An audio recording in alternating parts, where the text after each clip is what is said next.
한 주간 평안하셨습니까? 네, 이제 선선한 바람이 불어서 가을이 왔다라는 느낌을 갖는 이 아침, 여러분들에게도 좋은 오늘 이 주일 예배를 통해서 하나님의 크신 은혜가 여러분의 심령과 가정에 함께하기를 주의 이름으로 축복합니다. 우리의 삶을 들여다보면 우리의 삶은 전쟁과 같다라고 할 수 있습니다. 피를 흘리는 최전선의 싸움 같은 그런 전쟁은 아니더라도 외교적으로, 경제적으로 여러 가지 영역에서 그 싸움이 벌어지고 있음을 봅니다.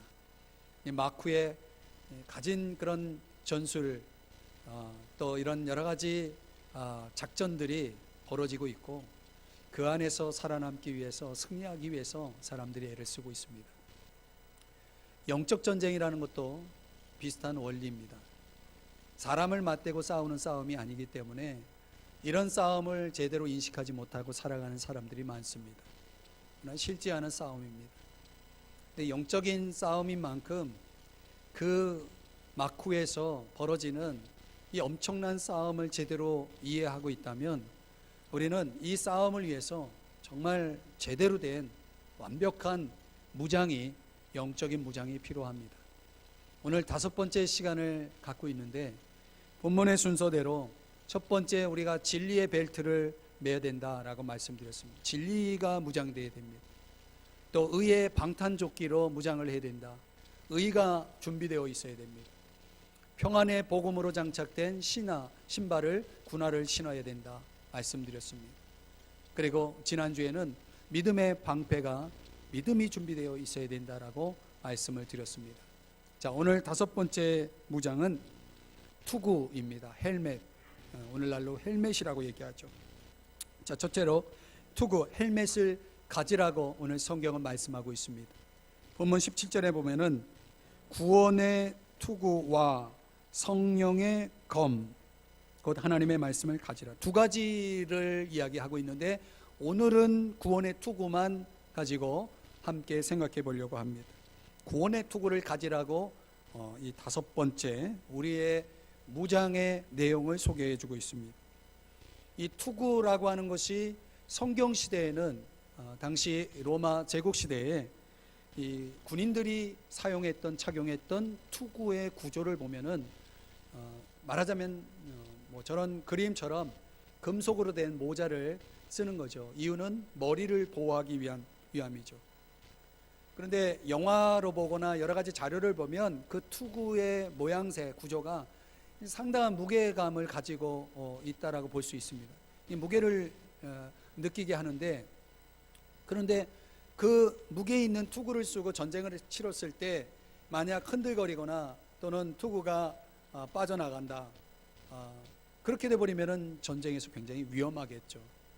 그래서 자료를 찾아보니까 머리에 패드를 먼저 쓰고, 그 다음에 이 땀 보호대를 착용을 한 다음에, 그 다음에 뒤에서 이렇게 끈으로 단단히 조여매는 그런 형태의 얼굴 전체를 감싸는 일체형 투구를 사용했다고 그렇게 전해지더라고요. 그래야 정확하게 고정이 돼 있어야, 그래야 여러분들이 예를 들어서 전쟁에 나가서 전쟁을 한다고 했을 때 그 헬멧이 잘 고정되어 있어서 머리를 제대로 보호할 수 있겠죠.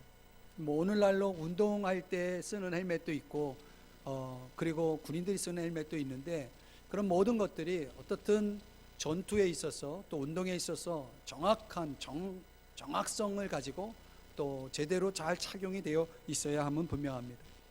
그런데 그런 중무장한 로마 군인들이 전쟁 시에 전술을 들여다보면 어떤 전술을 주로 사용했냐면 밀집 대형 전술을 사용했다는 거죠.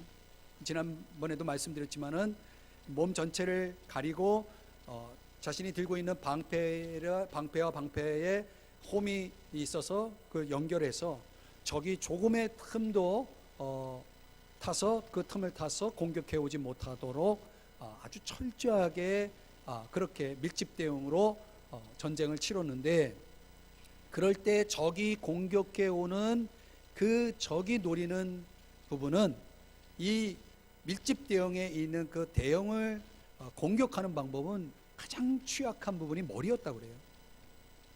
그래서 이 머리 전체를, 얼굴 전체를 가리는 그런 일체형 투구를 사용했는데, 이 전쟁을, 밀집 대형의 전술을 가지고 전쟁을 치르다 보니까 문제가 생겼어요. 이 얼굴 전체를 가리다 보니까 좌우가 보이지 않는 거죠. 팀웍을 이루어서 일사불란하게 지휘관의 명령에 따라서 좌우로 움직이고 앞뒤로 움직여줘야 되는데, 이 일체형 투구가 이 소리를 전달하는 데 있어서, 소리를 듣는 데 있어서, 또 무엇보다도 좌우가 보이지 않음으로 인해서 그 밀집 대형의 전술 사용이 제대로 이루어지지 않는, 그래서 어떻게 보면 팀워크 그리고 지휘관의 통제가 생명인 이 전쟁터에서 이 일체형 투구는 좀 맞지 않겠다 해서 후에 개조가 되었다고 그래요. 그래서 머리만 가리고 또 귀를 이렇게 막는 그런 쇠붙이를 붙여놓는 그런, 또 어떻게 보면 여러 가지 간소하게 구조적으로 개조를 해서 사용했다고 하는데, 그러다 보니까 좌우가 잘 보이죠. 그리고 소리도 잘 들리죠. 문제는 개인의 안전에는 좀 취약했다는 거죠. 그래도 팀워크가 생명인 전쟁에서 팀을 살리는 것이 곧 개인의 생명을 더 안전하게 보호하는 것이다 라는 그런 차원에서 더 효과적인 투구를 사용했다고 합니다.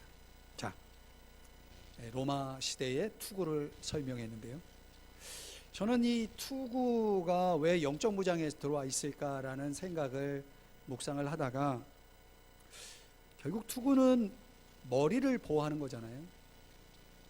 왜 머리를 보호해야 될까요? 머리에는 뭐가 있습니까? 중요한 뇌가 있죠. 우리가 어떤 사고로 인해서 다칠 때 상당히 치명적인 건 바로 뇌 아니겠습니까? 뇌는 뭐 하는 겁니까?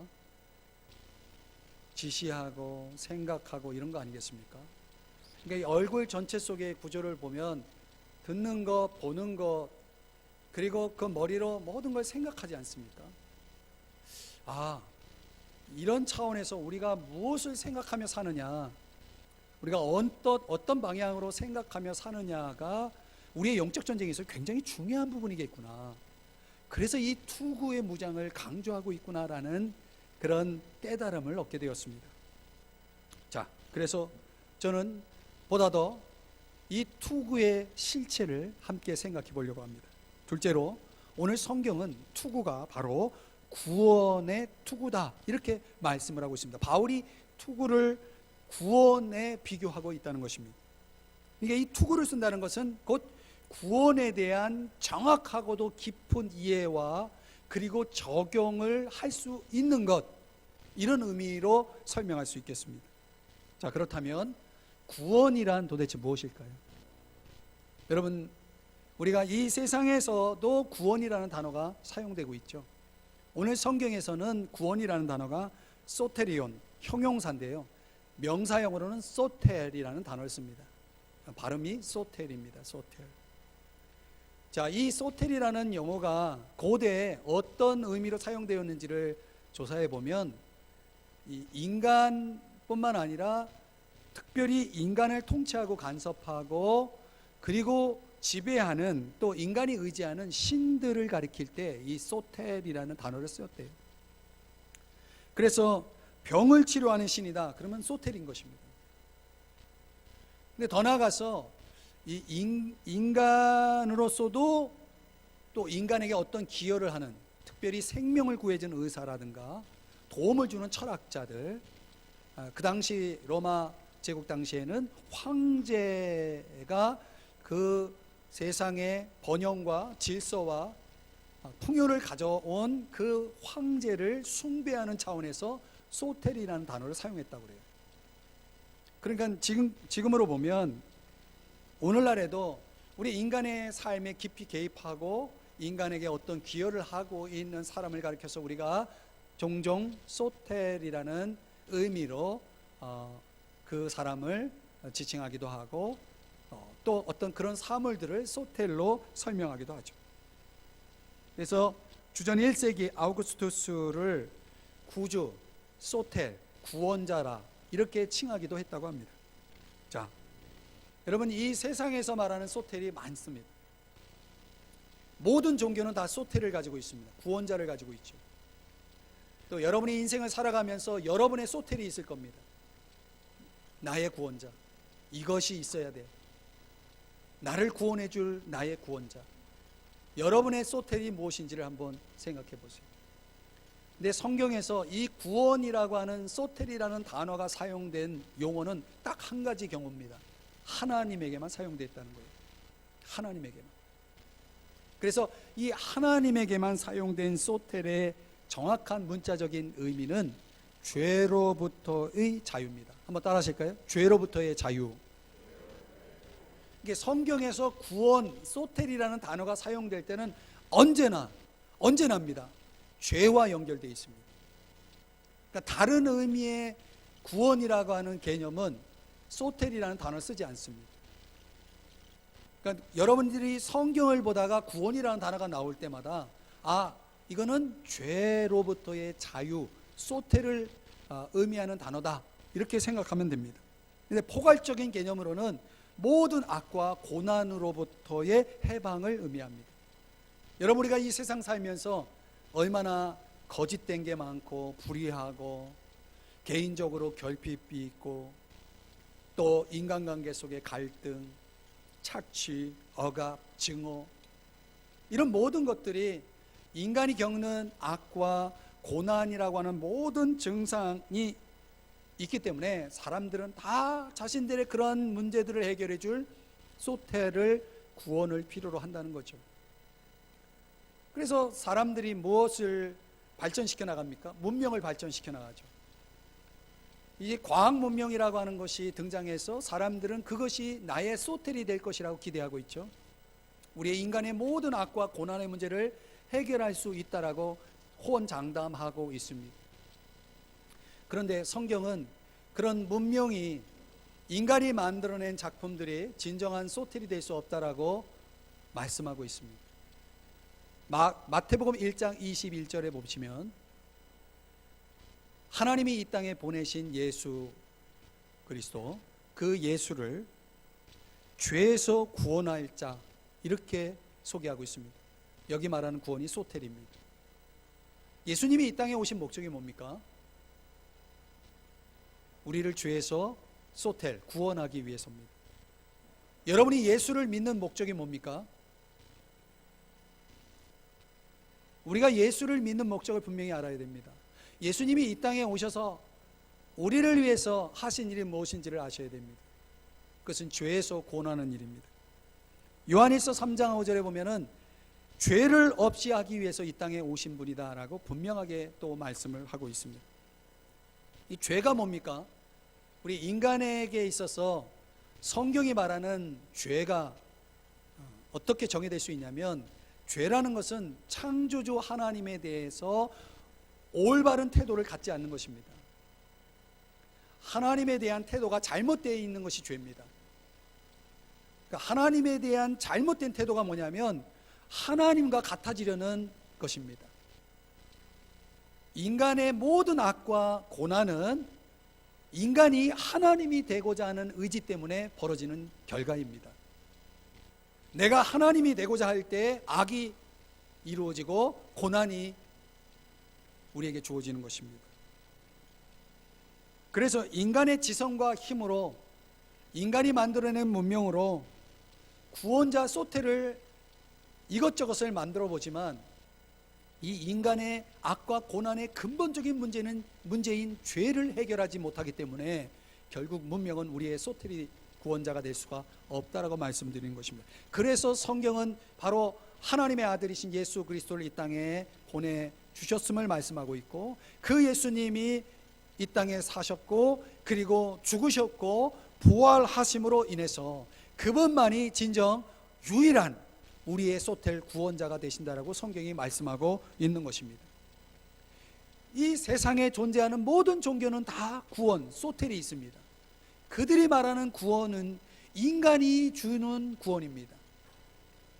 불교에도 이슬람교도 다 인간이 만들어 놓은 이 구원을 제시하죠. 인간적인 구원을 제시하죠. 그런데 기독교에서 말하는 구원은 하나님이 제공한 구원을 제시합니다. 하나님이 제공하신, 하나님이 만드신 소텔, 그거를 결정적으로 보여준 사건이 부활입니다. 모든 종교에는 희생이 있고 고난이 있고 그렇습니다. 그러나 부활은 없습니다. 여러분 아십니까? 기독교만이 부활이 있습니다. 이 부활이 곧 하나님이 만드신 사건이고 하나님만이 하실 수 있는, 생명 없는 상태에서 생명을 만들어내는 그 창조의 사건은 하나님만이 하실 수 있는 것입니다. 그래서 예수의 죽음은 우리의 죄를 위한 대속이고 예수의 부활은 예수님만이 우리를 위한 구원자가 되신다는 선언이신 것이죠. 자, 그러므로 여러분이 구원이라는 단어를 이해할 때 바로 그런 죄, 인간에게 악과 고난의 문제를 가져온 이 죄라는 것을 하나님과 같아지려는, 하나님이 되려는 이 인간의 자기 의지, 이 죄의 문제를 해결하는 것, 그것으로부터 자유로워지는 것이 바로 소텔, 구원이다. 이렇게 문자적으로 정의할 수 있겠습니다. 이해가 되십니까?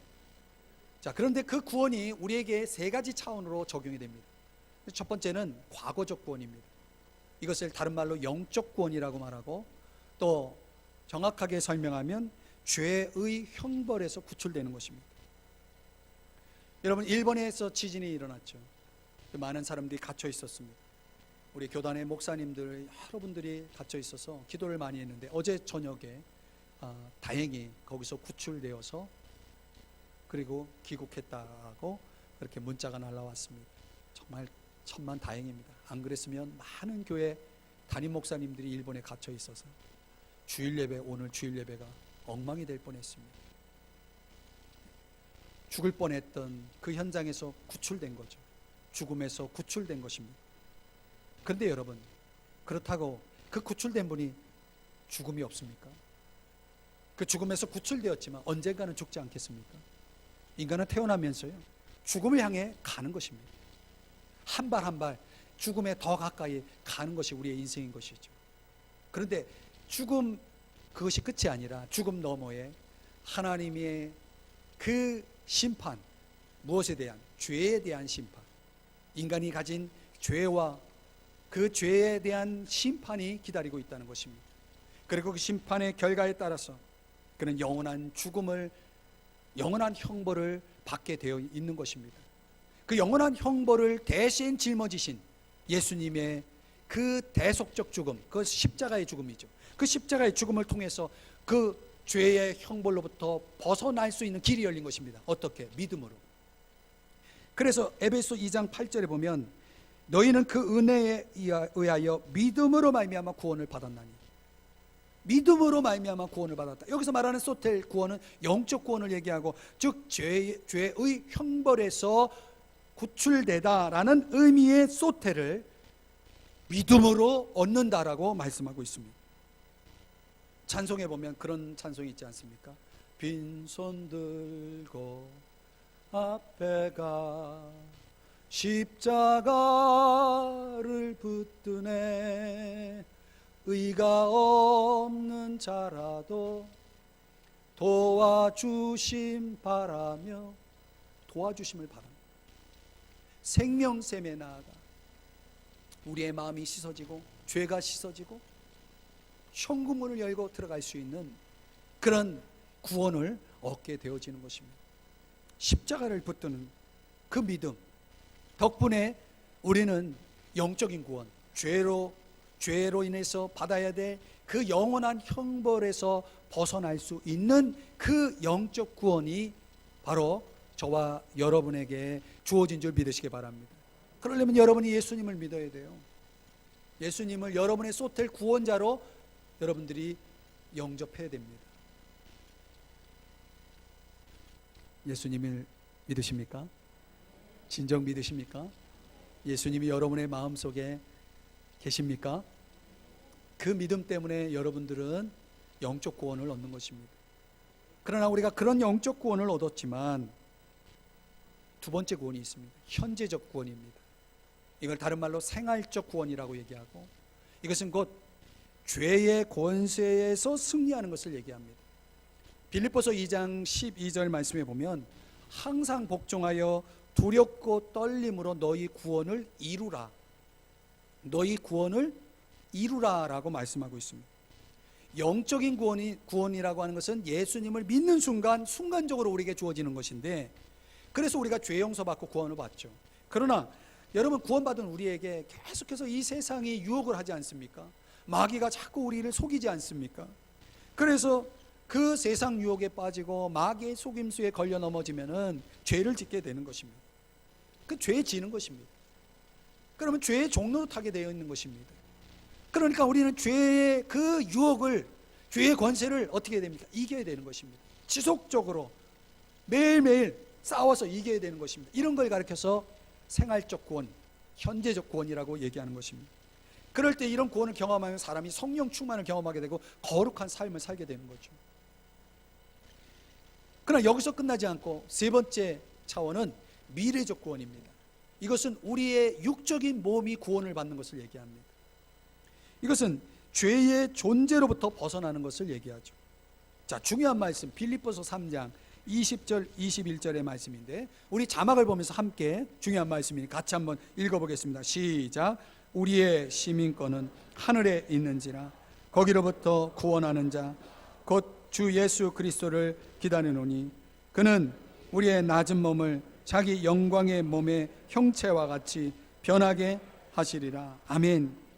자, 저기 보세요. 자막에 보시면 우리의 낮은 몸, 이 낮은 몸이 어떤 몸이냐면 늘 병들고 아프고 약하고 이런 몸. 여러분, 이 몸으로 우리가 영원히 살 수가 없어요. 천국에서 영원히 살 수가 없어요. 그러니까 우리 주님 다시 오시면 이걸 재림이라고 얘기하죠. 예수님이 다시 오실 때 우리가 이제 예수님을 만나서 천국에서 영원한 삶을 누리게 될 텐데, 그 영원한 삶을, 영원한 생명을 누릴 수 있는 몸이 필요한 거예요. 성경은 영적 구원만 얘기하지 않고 우리 몸의 구원을 얘기합니다. 그래서 우리 몸이 영원히 살기 위해서, 영생을 누리기 위해서는 이 몸이 바뀌어야 돼요. 그래서 어떻게? 영광스러운 몸으로. 이걸 부활체라고도 설명하고 있는데요, 이건 아주 초자연적인 능력과 행위로, 하나님의 행위로 이 우주를 변화시키고, 그리고 저와 여러분의 몸을 변화시켜서 영원히 천국에서 모든 성도와 더불어 주님과 더불어 함께 살아갈 수 있도록 그렇게 우리 몸을 바꿔주시는 거예요. 천국에는 여러분 죄가 존재하지 않습니다. 당연히 죄의 유혹도 없습니다. 죄가 없는 곳에서 영원히 살기 위한 몸을 입는 구원, 육적 구원, 몸의 구원, 미래적 구원, 이런 구원을 성경은 또 말씀하고 있습니다. 그러니까 성경은, 기독교는 과거만, 현재만, 미래만 강조하지 않습니다. 과거, 현재, 미래, 이 세 가지 차원을 다 강조하고, 구원이라는 것은 이 세 가지 차원의 구원을 다 포함해서 말하고 있는 것입니다. 그래서 여러분들이 성경을 읽을 때 어떤 구절은 첫 번째를 강조하고, 어떤 구절은 두 번째 강조하고, 어떤 구절은 세 번째 강조하고, 어떤 구절은 세 개를 다 강조하고, 그래서 성경을 공부하고 성경에 대한 이해가 없는 분들은 이게 다 그거, 그게 그거고, 이런 식으로 성경을 보기 때문에 성경이 잘 깨달아지지 않는 거죠. 그래서 오늘 성경에서는 특별히 이 세 가지 차원에서 세 번째 차원을 강조하고 있어요. 이 소텔, 구원이라는 단어를 세 번째 차원이 뭐라고 그랬어요? 미래적 구원, 종말론적 구원이죠. 우리 몸의 구원을 가리키면서 데살로니가전서 5장 8절에서는 이렇게 말씀하고 있는 것입니다. 구원의 소망의 투구를 쓰자. 여기 단어가 하나 들어갔죠. 소망이라는 단어. 그래서 장차 우리가 이 땅에서 살고 있는 동안 저 미래에 우리에게 이루어질 것을 소망하면서 이 땅에서 내일을 위한, 내일의 소망을 위한 가치관을 갖고 살라라는 그런 메시지인 것이죠. 그러므로 여러분, 셋째로 우리는 이 구원의 투구를 항상 계속 쓰고 있어야 되는 것입니다. 어떻게 해요? 세 가지로 적용합니다. 첫째는 구원의 확신을 가져야 이 구원의 특허를 쓰고 있는 것입니다. 여러분, 구원의 확신이라는 게 뭡니까? 오늘 저와 여러분이 죄인이라면 그 죄의 결과로 하나님의 그 저주와 심판을 받게 되는데, 예수 그리스도께서 우리의 모든 죄와 저주와 심판을 대신 담당하셔서 이제 저와 여러분을 위해서 유일한 구원자가 되셨다. 그래서 우리가 예수를 믿는 거 아닙니까? 로마서 3장 28절에 보면 믿음으로 말미암아 우리가 그 하나님의 구원을 얻게 된다라고 말씀을 하고 있습니다. 그러니까 여러분이 오늘이라도 만약 이 세상을 떠날 때 하나님 앞에 섰는데, 그 하나님 앞에 선 여러분들이 어떻게 하나님 앞에 설 수 있는가? 그 이유가 뭐냐? 근거가 뭐냐? 여러분의 의가 아니에요. 의가 없는 자라도 도와주심 바라고 설 수 있는 곳이 그 천국인 것입니다. 여러분, 신앙생활하면서 여러분의 그 쥐꼬리만한, 우리에게 있을 그 쥐꼬리만한 자기의를 아직도 의지하고, 내가 행하는 선행, 내가 행하는 공로, 나의 어떤 윤리적이고 도덕적인 삶, 이것이 나를 구원할 수 있다라고 착각하는 사람들이 있다는 거죠. 천만의 말씀이에요. 그 의로는 주님 앞에 설 수가 없어요.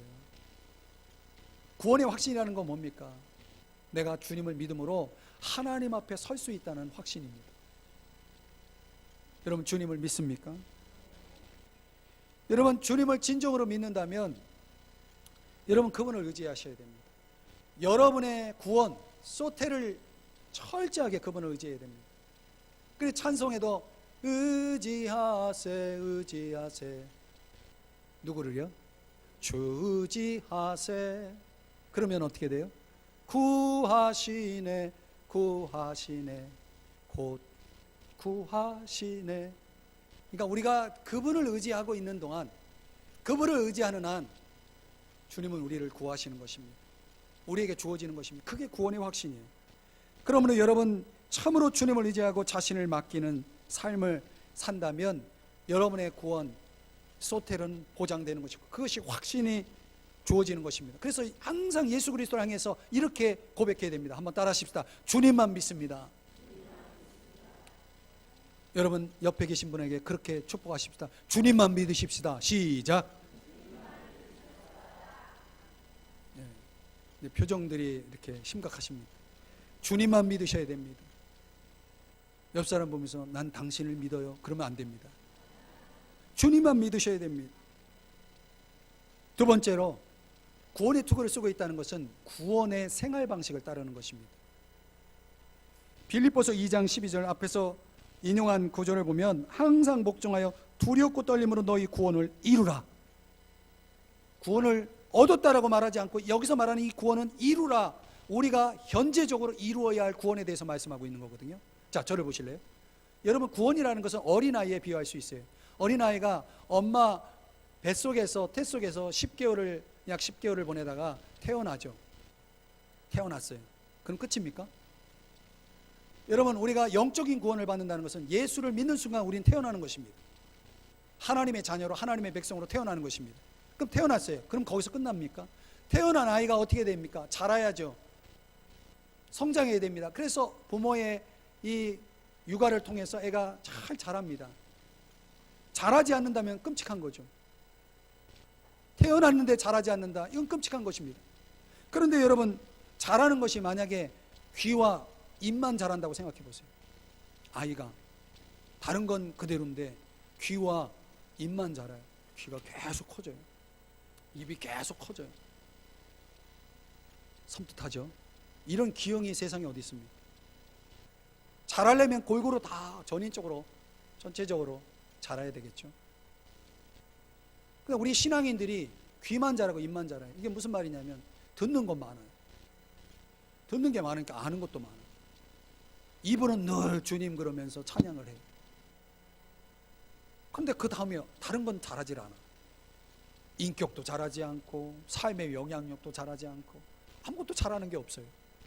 그래서 영적인 그 기형을 우리가 정상적으로 건강하다고 볼 수가 없는 거죠. 구원의 생활 방식을 따른다는 것은 성장한다는 얘기인데, 그러기 위해서는 반드시 크게 두 가지가 있어야 되는 것이에요. 하나는 소극적으로는 악을 버려야 되는 것입니다. 악한 생각을 버려야 됩니다. 여러분, 수없이 많은 생각 가운데 악한 생각들이 있죠. 그 생각, 악한 생각이라면 생각 버려야 됩니다. 또 입에 악한 말이 있습니다. 예수를 믿고도 언어가 바뀌지 않으면 안 됩니다.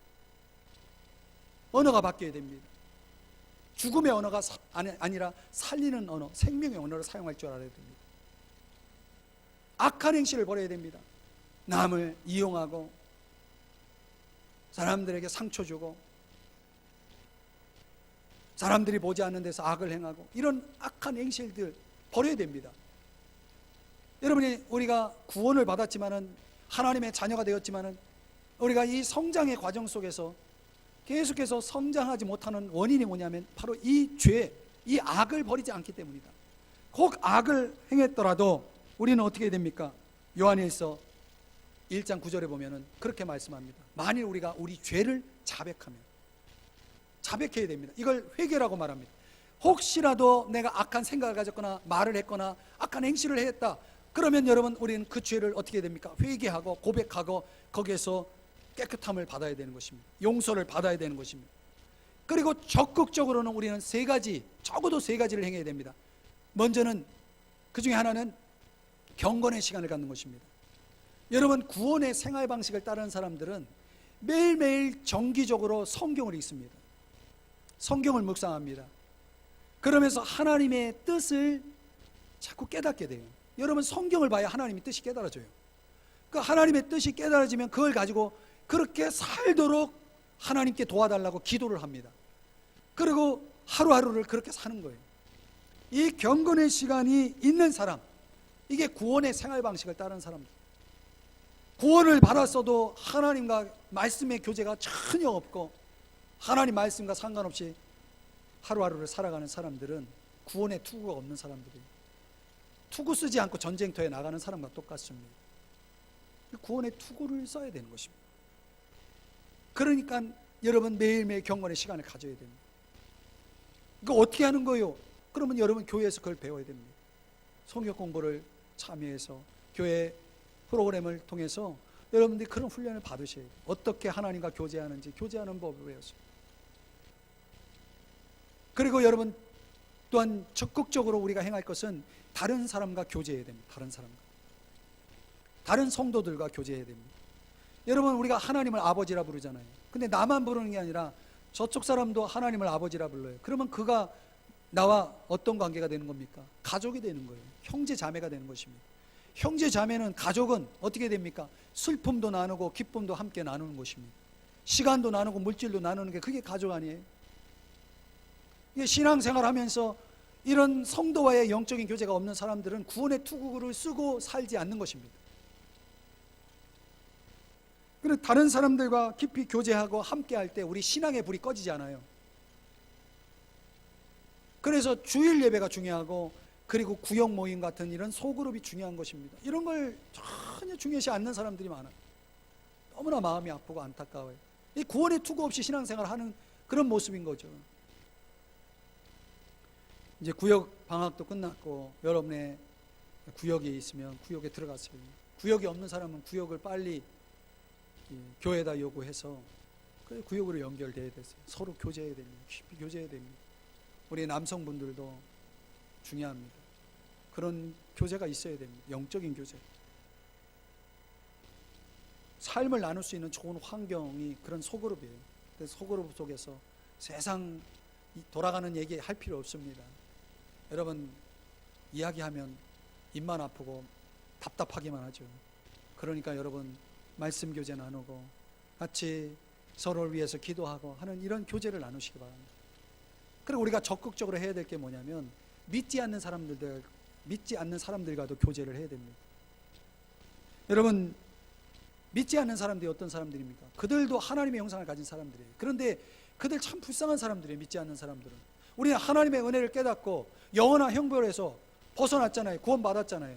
그런데 그들의 인생은 참된 의미야, 인생의 참된 의미와 목적을 알지 못하고 저 영원한 형벌을 향해서 한 걸음 한 걸음 다가가는 사람들이에요. 불쌍한 사람들이에요. 안타까운 사람들이에요. 그런 사람들을 위해서 여러분들이 최선을 다해서 사랑으로 섬겨야 됩니다. 그들의 필요를 채우는 삶을 살아야 됩니다. 그러면서 기회를 봐서 그들을 어떻게 해요? 교회로, 하나님께로 나와서 예수 믿고 구원받도록 도와줘야 되는 것입니다.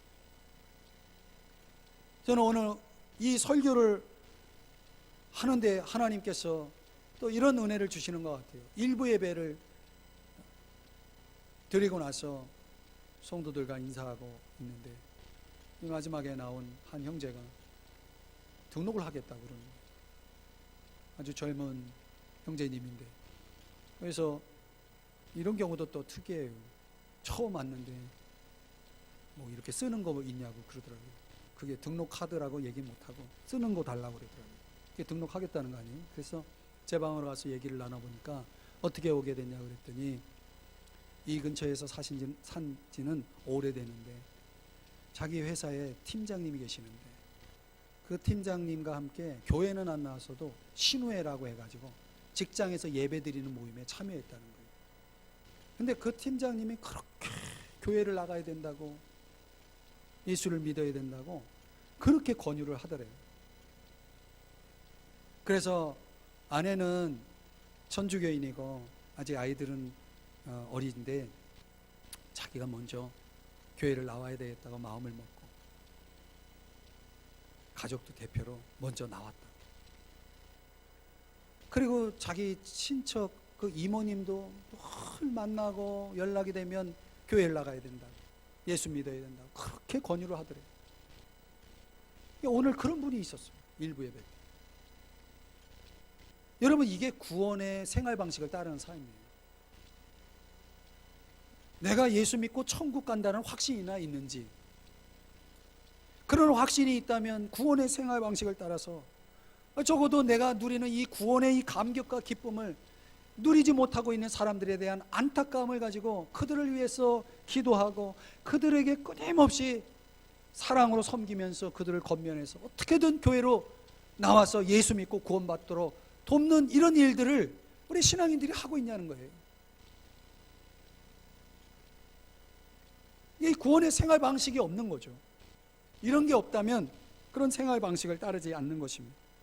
여러분, 이런 생활 방식을 따르면요, 우리 주님이 얼마나 우리에게 큰 힘을 주시고 위로를 주시고 확신을 주시고 우리의 인생을 인도하시고 인내하게 하시고 사랑도 할 수 있게 하시고 하나님의 놀라운 은혜들이 있습니다.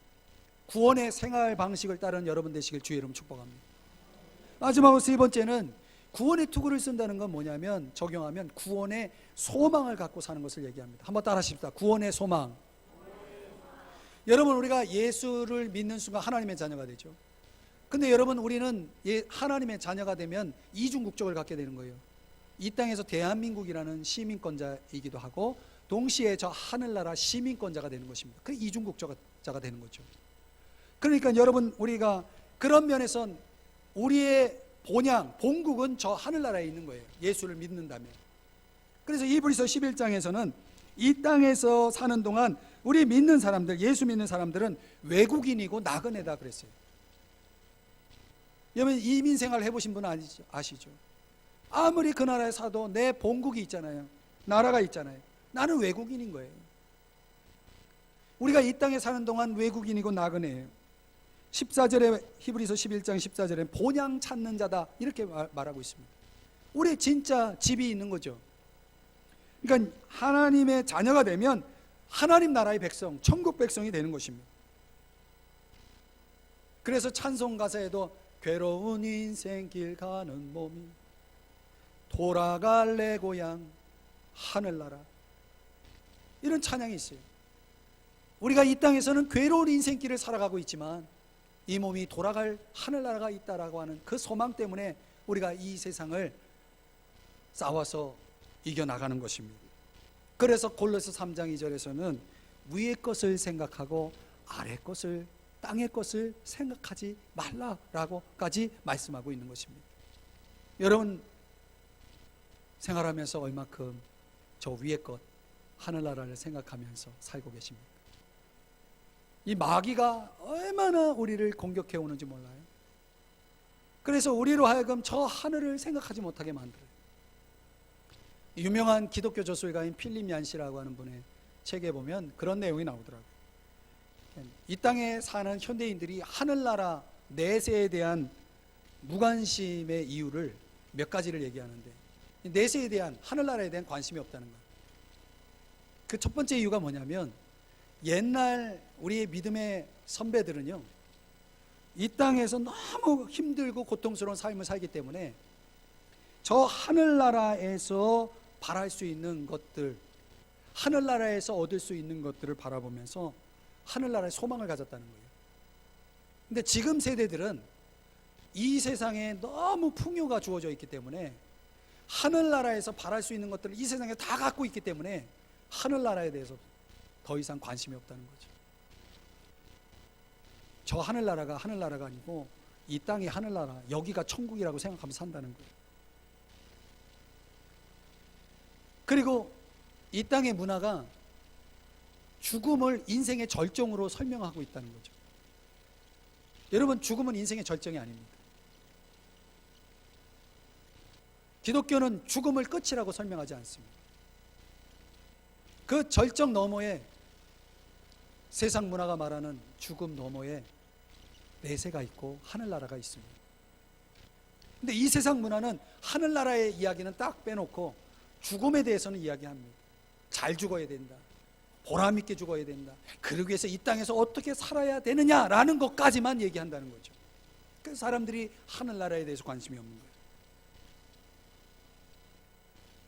그러다 보니까 사람들의 의식 속에 하늘나라가 없다 보니까 이 땅에서 벌어지는 여러 가지 증상들이 있다는 것이에요. 그 첫 번째 증상이 뭐냐면 젊음 우상입니다. 젊음 우상. 젊음이 우상이 되어버렸다는 거예요. 여러분, 젊게 살고 싶죠? 그렇습니까? 젊기를 원하십니까? 언제까지요? 여러분, 영원히 젊고 싶어요? 그러기 위해서 뭐 합니까? 수술하죠. 이것저것 먹죠. 그래서 하늘나라에 대한 개념이 약화되면서 사람들은 젊음 환상을 유지하는 산업에 몰입하기 시작했다. 젊음을 유지하기 위한 산업이 얼마나 발달이 많이 돼 있는지 주름이 없어요. 나이가 들어도. 주름을 없애는 화장품, 주름을 없애는 수술. 이분이 나이가 20대인지 60대인지 모르겠어요. 이런 산업들이 지금 개발되고 발전되고 있는 이유가 뭐냐? 하늘나라가 없는 증상이다, 이렇게 얘기합니다. 또 반대로는 이 하늘나라가 없기 때문에 현대인들에게 벌어지는 일이 노인을 존중하지 않는다는 거죠. 노인은 곧 뭘 얘기합니까? 우리 인생의 종말을 생각나게 하죠. 종말이 가까움을 보여주죠. 그래서 노인을 보고 가까이 하는 것을 불쾌하게 생각한다는 거예요.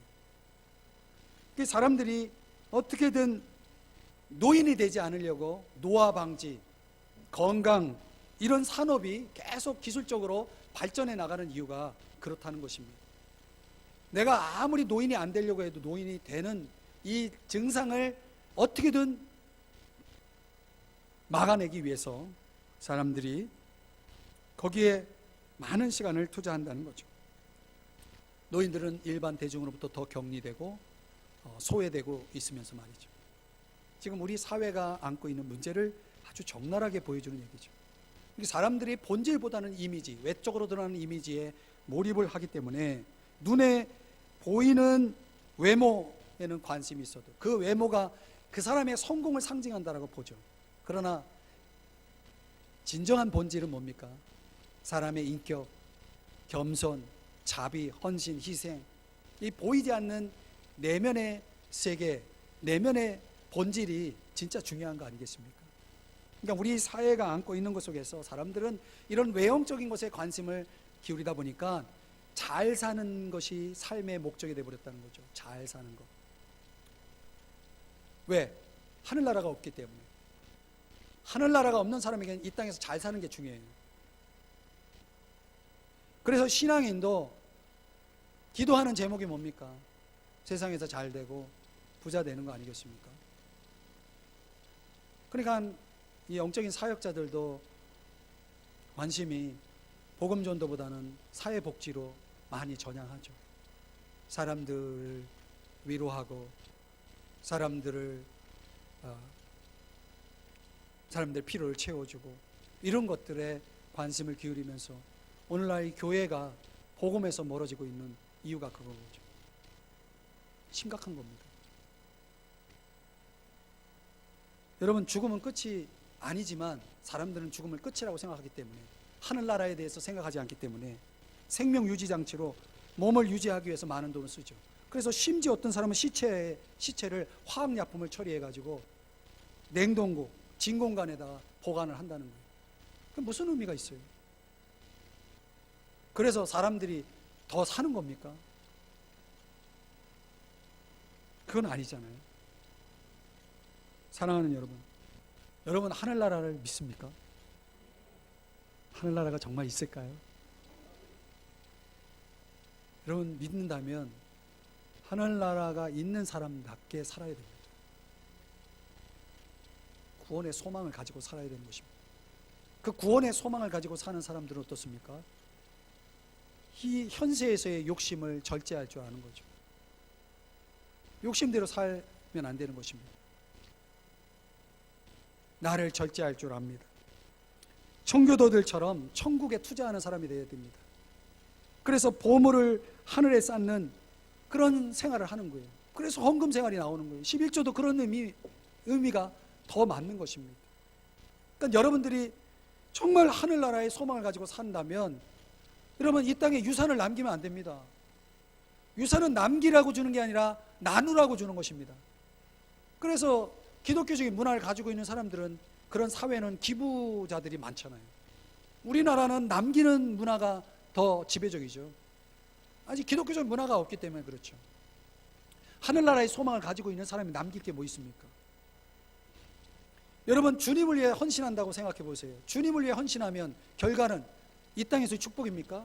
여러분 이 땅에서의 축복보다 하늘나라의 축복이 더 커요. 비교가 되지 않을 정도. 그래서 진정 구원의 소망을 갖고 사는 사람들은 이 땅에서 하나님이 나에게 어떻게 해주냐에 관심이 없어요.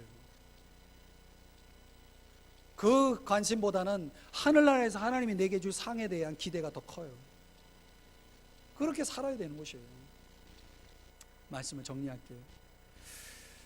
저는 이 주제를 가지고 묵상하고 한 주간 이 말씀을 준비하면서 그런 생각을 해봤습니다.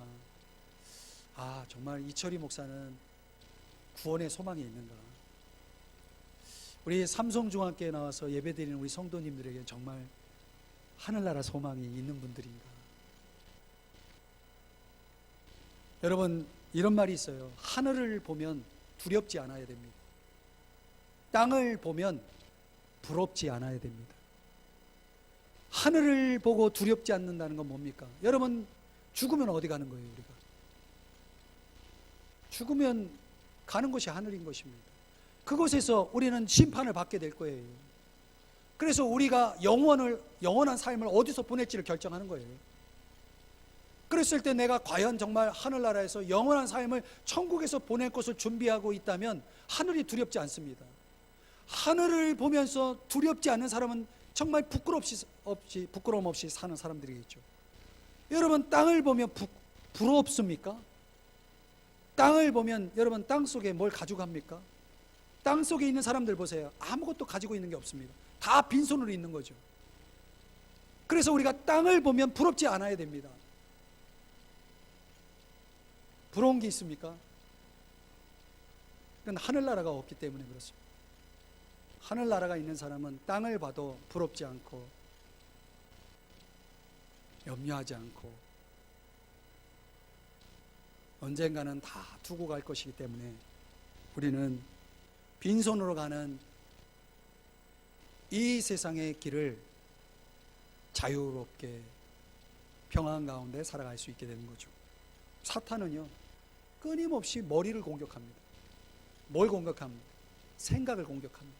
우리의 눈과 귀를 계속 어디에다가? 세상에다가 고정하게 만듭니다.